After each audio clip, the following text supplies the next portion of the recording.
तो जैसा कि अभी आप देख रहे हैं, ये जो सीक्वेंस लिखे हुए हैं PDFS axial, T1FS axial, T2FS axial, Easter corner और PDFS सजाइडल। तो हमने कल एक क्वेश्चन पुटअप किया था यूट्यूब पे शॉर्ट्स में कि क्या इन सीक्वेंसों से फिल्म बन सकती है। यही क्वेश्चन था ना, क्या इनसे हम फिल्म बना सकते हैं नहीं। देखो, जब स्टूडेंट फ्रेशर होता है ना, बिल्कुल फ्रेशर, वो MRI सीखना चाहता है या पढ़ना चाहता है, तो सबसे पहले ये चीज़ क्लियर कर लो कि MRI ऐसी चीज़ नहीं है जिसको आप लर्न करके या रट के चला सकते हैं। MRI एक समझ है, अंडरस्टैंडिंग है, आप कभी उसको चला सकते हो। ये कोई ऐसा नहीं है कि ये सीक्वेंस मैंने फिक्स आपको लिख के दे दिया और आपने MRI कर दिया, पेशेंट कर दिया। ऐसे आप MRI नहीं कर सकते। MRI करने से पहले आपको MRI का कैलकुलेशन समझ में आना चाहिए, तब बनोगे आप एक MRI टेक्नोलॉजिस्ट। क्लियर? तो अब इसमें सबसे पहले ये देखेंगे हम कि चलो बाय मिस्टेक आपको नहीं पता था या आप अभी लर्नर हैं और आपने ये वाले सीक्वेंसेस रन कर दिए।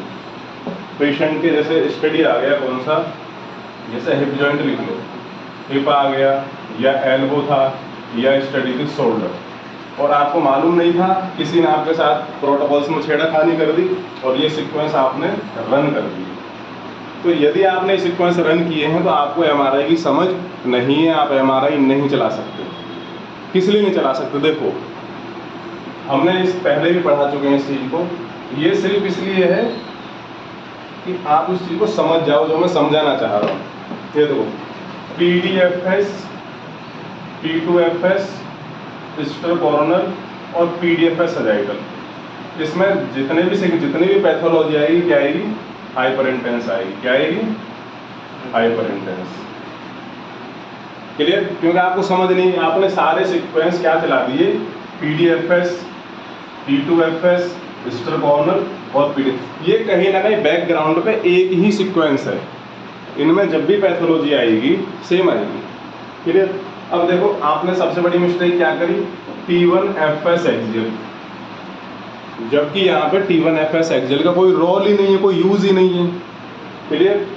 तो ये जो सीक्वेंस यहाँ लिखे हैं ये कोई भी स्टडी नहीं है, ये सिर्फ आपके टेस्टिंग के लिए मैंने लिखा था कि मुझे देखना था कि आप कैलकुलेशन कर पाते या नहीं। क्योंकि ये इस सीक्वेंस जो लिखे हैं किसी भी बॉडी पार्ट्स में रन नहीं होते, मतलब इस ऑर्डर में आप इस तरीके से 1 2 3 4 5 ये सीक्वेंस आप लगा के कोई भी MRI नहीं कर सकते, क्योंकि आपने समझ नहीं है। क्यों? क्योंकि हमें क्या चाहिए यहाँ पे, हाइपो सिग्नल। सिग्नल दो ही तो होते हैं MRI में, हाइपर एंड हाइपो। आपने सारे जो सीक्वेंसेस है वो क्या कर दिए, हाइपर के, बस इसको छोड़ के T1FS एक्सियल को। तो ये सीखना है हमें, इसको बोलते हैं sequence correlation. What is the use of MRI sequences, कब चलाते हैं, किस लिए चलाते हैं। देखो, अब आपको लगेगा मैंने तो एक्सेल की प्लानिंग भी ठीक करी थी, सजाइडल की भी ठीक किया था, कि मैंने प्लान तो सारे ठीक किए, फिर मेरा स्कैन गलत क्यों है। तो गलत कहाँ पे होगा, सीक्वेंस कोरिलेशन में, सिलेक्शन ऑफ द सीक्वेंसेस। आपने सीक्वेंस का सिलेक्शन ठीक से नहीं किया, तो इसलिए ये क्या है, बिल्कुल रॉन्ग है। इसकी कोई भी फिल्म नहीं बनेगी और ना ही इससे कोई स्कैन होगा। अब देखो, जैसे हमने आप लोगों से क्वेश्चन पुटअप किया था, आप क्या करने लगे थे, तुरंत फिल्म बनाने लग गए थे। सर PDFS एक्सियल की दे दो, इसकी दे दो, वो आपने समझा नहीं, सोचा नहीं कि ये हम ऐसे MRI कैसे कर सकते हैं। कोई कॉरिलेशन है सीक्वेंस का? कोई भी कॉरिलेशन नहीं है। तो ये अब हम नेक्स्ट वीडियो में सीखेंगे कि PDFS एक्सियल का इनके यूज़ क्या है और उनको हम कैसे, जैसे एल्बो करना है, शोल्डर, कोई भी बॉडी में MRI करना होगा तो इनका सिलेक्शन आना बहुत ज़्यादा ज़रूरी है। तो हुआ ना MRI एक समझ, यहाँ पे पूरी लाइब्रेरी होती है, यहाँ पे मशीन में पूरी लाइब्रेरी होती है। जैसे T1 लिखा होगा, T2 star, PDFS diffusion, SWI, HASTE, मैड, ये तो इसका कोरिलेशन बना के तो आपको MRI करना होगा। तो आपको ये मालूम होना चाहिए कौन सा सीक्वेंस किस लिए यूज करते हैं। या T2 में जो पैथोलॉजी कैसी आएगी, जो सिग्निफिकेंट है, एक वर्ड और सुना होगा आपने, सिग्निफिकेंट एंड नॉन सिग्निफिकेंट। आपने रेडियोलॉजी की रिपोर्ट में लिखा होगा सिग्निफिकेंट और नॉन सिग्निफिकेंट। अगर सिग्निफिकेंट पैथोलॉजी आ रही है यानी कि इंपोर्टेंस है उस पैथोलॉजी की, तो उसमें कौन सा सीक्वेंस रन करना है। तो आपने सबने रॉन्ग आंसर दिया था इस चीज़ का, यानी कि अभी आप MRI ठीक से नहीं, आप अभी प्लानिंग सीख रहे हो बस। क्लियर? तो प्लानिंग कर देने से जॉब नहीं मिलेगी।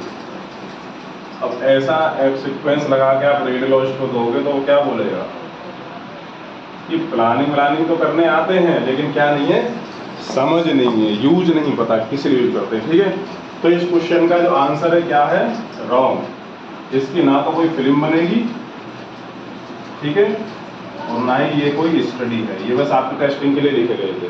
तो ये देखना है आपको, क्लियर।